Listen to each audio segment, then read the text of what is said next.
আমের দেশের সুস্বাদু কমলালেবু ফলিয়ে নজির তৈরি করেছেন এই প্রাক্তন শিক্ষক। আমের দেশ মালদা। আমের জন্য বিশ্বজুড়ে মালদার নাম রয়েছে। সেই আমের দেশেই এবার কমলা লেবুর চাষ করে সকলের নজর কাড়ছেন এক প্রাক্তন শিক্ষক। সেই অবসরপ্রাপ্ত শিক্ষক বেকারদের স্বনির্ভর হওয়ার দিশা দেখাচ্ছেন। মালদা শহরের একটি বাড়ির ছাদেই সে কমলার চাষ হচ্ছে। দুটি গাছে শতাধিক কমলা ফলেছে।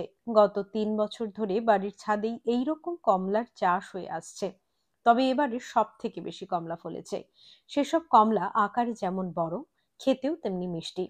মালদা শহরের সিঙ্গাতলাতে বাড়ি প্রাক্তন স্কুল শিক্ষক অতনু কুমার ঝাড়। বাড়ির ৩ তলার ছাদে তিনি তৈরি করেছেন ছাদ বাগান।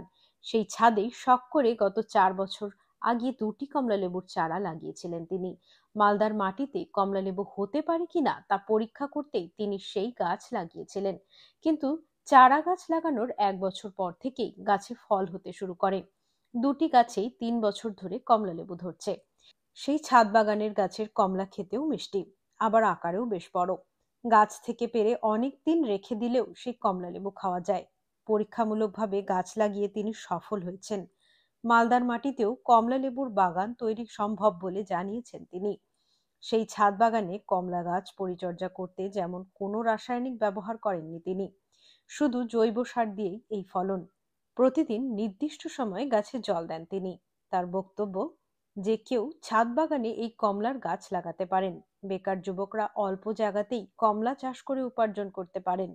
ছাদ বাগানের মধ্যে কমলার ফলন যে ব্যাপক হারে হতে পারে তার নজির তৈরি করেছেন অবসরপ্রাপ্ত এই শিক্ষক। কমলা লেবু গাছের সঙ্গে সঙ্গে বর্তমানে কাটিমন প্রজাতির আমও দেখতে পাওয়া যায় তার ছাদে। এছাড়াও রয়েছে কাঁঠাল, কামরাঙা, পেয়ারা, লেবু, জামরুল, আপেল সহ বিভিন্ন প্রজাতির গাছ।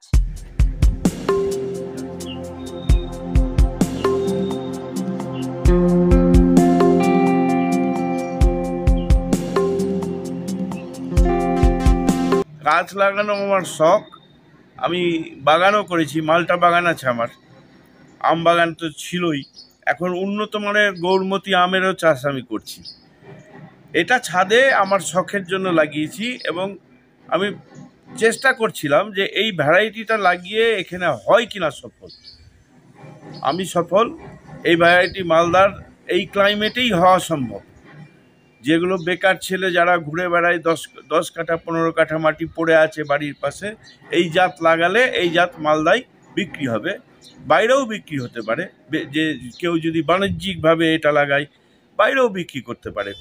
জাতটা সব থেকে বড় গুণ হলো এটা টেকসই। দার্জিলিং কমলা লেবু আমরা কি দেখি 2 দিন 3 দিনে পচে যায়। এ পচে না, 1 মাসও যদি আপনি ফ্রিজে রাখেন 1 মাসও থাকবে। এ সহজে পচে না, খুব ভালো জাত। মানুষ যদি ইচ্ছে করে এই জাতটা চাষ করতে পারে। মালদার ক্লাইমেটে এটা সম্ভব। খেতে টক মিষ্টি, এত টক না যে খাওয়া যায় না। সাইজও খুব ভালো। এখন তো খেয়ে দেখলেন, আপনারাও খেয়ে দেখলেন, এটা খাওয়া যায়, ফেলে দেওয়ার মতো না। টক মিষ্টি আছে, একদম টক না, মিষ্টত্বও আছে, টকও আছে। 100% পাওয়া যেতে পারে, সহজে পচে না। এটা একটা বড় গুণ এই কমলাটার, এবং সাইজও খুব ভালো। আমার 2টো গাছ আছে। এটা আমি জাস্ট ছাদে শখে লাগিয়েছি, কিন্তু কেউ যদি চাষ করতে চায় এটার বাগান করতে পারে। এই 2টো গাছ থেকে মোটামুটি 100 ফলন ছিল, এখন 100 মতো আছে। কিছু ঝরে গেছে ওভার জল দেওয়ার জন্য, বেশি জল দেওয়ার জন্য ঝরে গেছে। আমি সবসময় দেখতে পারি না, কাজের মাসিরা জল দেয়, বেশি জল দেওয়াতে একটু ঝরে গেছে। আমার নাম অতনু ঝা।